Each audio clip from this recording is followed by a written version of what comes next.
You can never know exactly what they like until you have that product out for sale and you have tested it out in the market.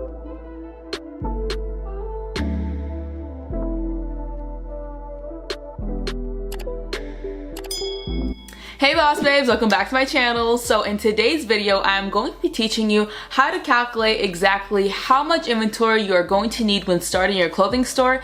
In this video, I'm basically going to be giving you all the tips, all the tricks you can use to figure out what you're going to buy. And without further ado, let's go ahead and jump right in. So the first tip I have for you guys is to figure out at what price point are you going to sell your items. So are you going to be selling lower ticket items? Are you going to be selling items kind of in that middle range? Are you going to be selling high ticket items? So this is something to definitely think about, because with higher quality items comes a higher quality price tag. So make sure you are figuring that out. Make sure you know exactly what price point you are aiming at. The next tip I have for you guys is to figure out what niche you are going to sell in. So that being said, are you going to be selling lingerie? Do you want to sell maternity wear, club wear, street wear? Do you want luxury basics? So the reason why you are going to want to pick a niche is because in the beginning, you don't want to be trying to sell everything for everyone, because that is going to A, require a whole lot of money up front, B, it's going to be really hard to constantly keep up with the changing trends, and C, it's just not a viable way to start out, and that's pretty much how you're going to get burned and get burned fast.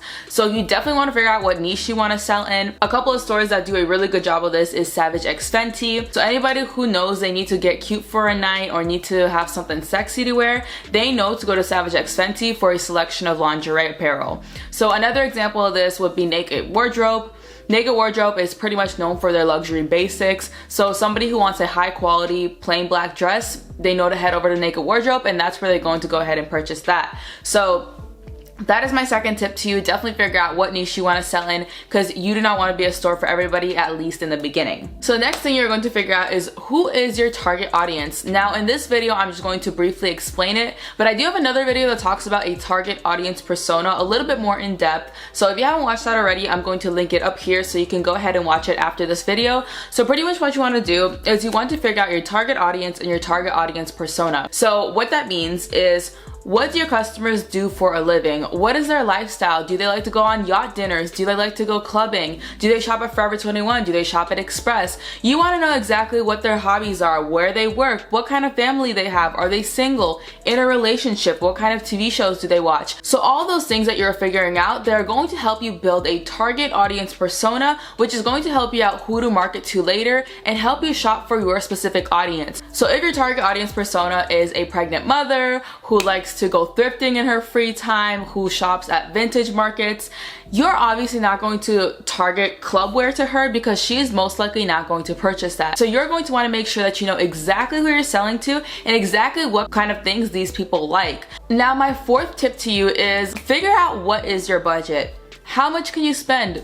Literally, there is no need to burn bridges. There is no need to go over what you can afford. And later on, I'm going to be talking about how you can leverage your credit for your inventory and use that to grow your business to your advantage. So with that being said, definitely figure out your budget and don't spend more than you can afford. Let's go ahead and talk about how much of each item we're actually going to buy. So you might be asking me, well, Stassia, you gave me all these amazing tips, but how much of each item do I need to buy? And my answer is, I recommend that you start with between 5 to 10 items. And I say 5 to 10 because you want to have a minimum of 5 to offer variety, but you don't want to have more than 10 because you're still kind of just testing your product and figuring out what your customers like. If you're focusing on a certain niche, you want to make sure you have different colors, different prints, different styles that customers can choose from.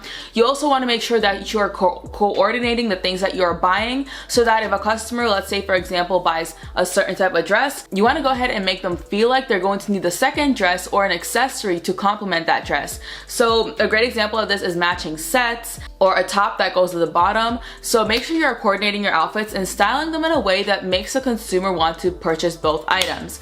So with that being said, you definitely want to have 5 as the minimum, no more than 10, because you still are kind of in that phase where you don't know exactly what your customers like. You kind of have an idea because you built that target audience persona, but you can never know exactly what they like until you have that product out for sale and you have tested it out in the market. So in my example, when I was testing out all my products, I found that my customers, they like tight fit, they like cutouts, they like ruches, and then I have that smaller percentage that still wants to look sexy, but they don't like the cutouts, they don't like too much stuff revealing, and so I definitely have a smaller selection for those people. And then of course most of my stuff is going to be kind of that sexy revealing things that most of my customers like. So you want to make sure you're figuring out what they like at first. If you have too many things, it's also going to cause dead inventory, and it's always better to sell out than to have dead inventory that you have to figure out how to get rid of later down the road. So make sure you are definitely sticking between 5 to 10. At my pop-ups, I always have 7 to 8 bestsellers, and then everything else is kind of in the back and kind of an upsell for the customer. The next thing I'm going to talk about, and I kind of already talked about this a little bit earlier, is offer options even when you are on a budget. So let's say for example your niche is clubwear and your perfect customer likes to look sexy, they like tight things, and they like to look really revealing. So you can have 2 dresses, you can have 1 jumper, a matching set, and on top of that offer different colors. So little tip, black always sells out the fastest, but this will definitely vary by your niche. In my niche, for example, my customers love bright colors, so neon oranges, neon pinks, neon greens. They love that stuff. So that's definitely going to be a little bit different based on who your audience is, but black typically is going to sell out first, followed by other neutral colors. So definitely offer variety, offer different prints. If you have a dress that's, for example, space dye in one style, you want to go ahead and offer it in maybe animal print in a different style. So that's just a couple examples I have for you, but you kind of get the gist and kind of get what I'm trying to say with that. So the next thing and kind of the last thing that I want to talk about is how many packs do I buy?